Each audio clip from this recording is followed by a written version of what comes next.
Packers and the Bengals, as I just mentioned. This is simple for me. A lot of these games are breaking down from like a side's perspective to me. And, running backs don't matter that much in the NFL.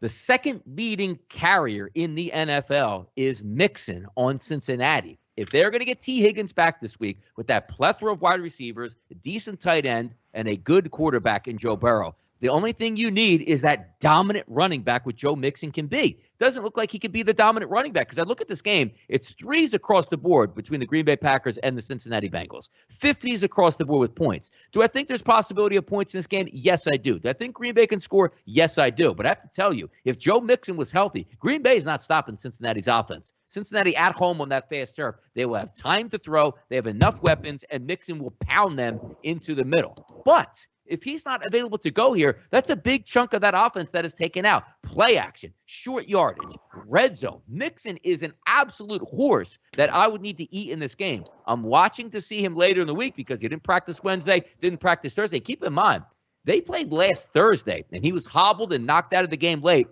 which they still won. So he's had extra time to rest and still not ready. The game is on turf. This is the NFL. If you are hobbled, you're not going to be affected. It's a shame because I would have loved to taken the Cincinnati team total to the over here, but now I'm looking more towards the Packers in that respect, Kyle.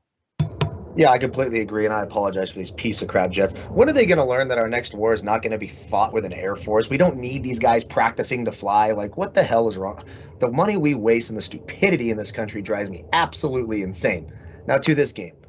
The way you beat the Green Bay Packers is you run the ball against them. Now, Aaron Rodgers, exponentially better at home than on the road. Most quarterbacks are, and we've sort of seen that let down week one, as a matter of fact, against the Saints. But I got to tell you, that Bengals secondary with Mike Hilton and Eli Apple and Trey Waynes, not very good. They have zero chance of shutting down this Packers off passing game.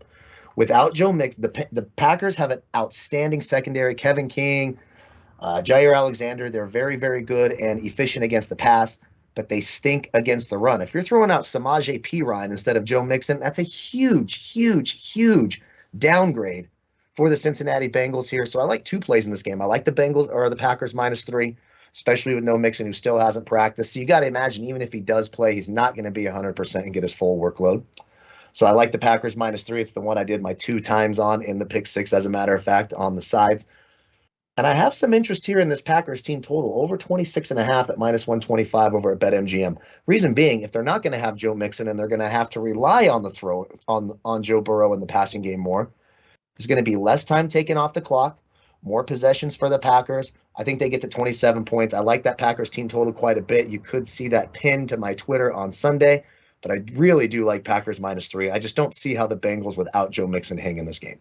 Yeah, Jimmy Legs has a point, too, because the Bengals will be able to throw. I'm telling you, the Bengals will be able to move the football. It's just a shame that, again, when you take a look at like Carolina's team total, hey, how do you like this if, Run CMC doesn't play? Like, damn it, why can't he play? Same thing with the Bengals. Joe Mixon should have extra time to rest. This team should be ultra healthy coming into this, and then one of the key cogs in the offense might sit out. Still an interesting game overall.